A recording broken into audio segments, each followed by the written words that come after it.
One of the gifts we are given in a circle of trust is a chance to see how abnormal violence is.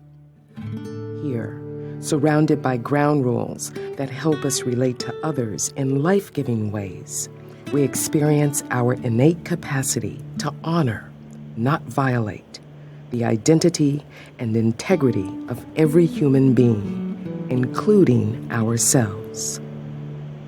As we create a safe space for each other's soul, we discover what it means to live nonviolently, and we develop a vision of how we might live that way in daily life.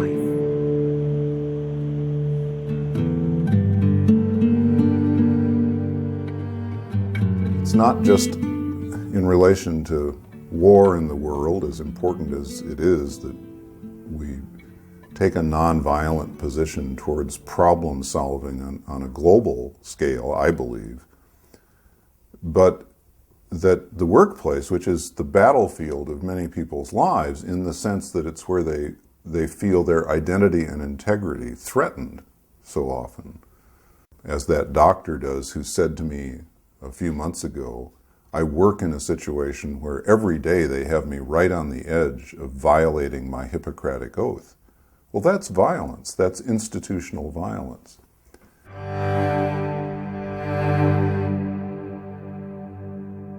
That we understand that violence isn't something we do only with bombs and bullets or with punches and kicks, but we do it institutionally, we do it verbally, we do it in our relationships to each other.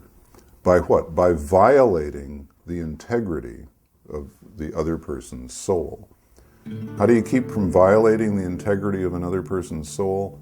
I think you start by learning to honor the integrity of your own.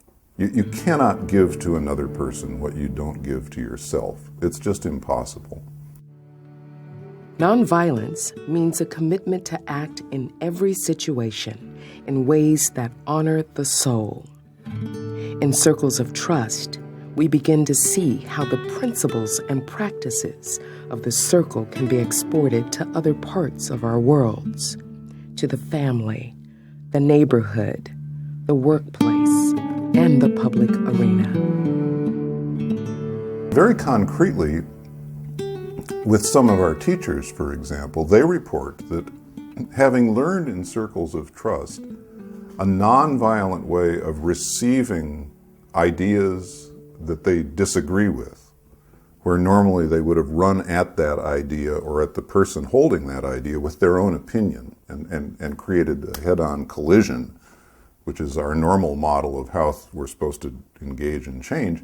They learn instead to be receptive, to be open, to turn to wonder about where this comes from in this person's life, and then to ask an honest, open question, which not only helps hear that other into deeper speech, but sometimes will help me, the questioner, hear that there's more that we have in common than I thought at first blush. It takes time, it's slow, it doesn't happen overnight, but if you're persistent, some mutual understanding starting to build, which I think represents very concretely nonviolence in the workplace and creates both a more peaceable and a more fruitful outcome for people in working situations when they learn how to honor the soul of the other, which is what I mean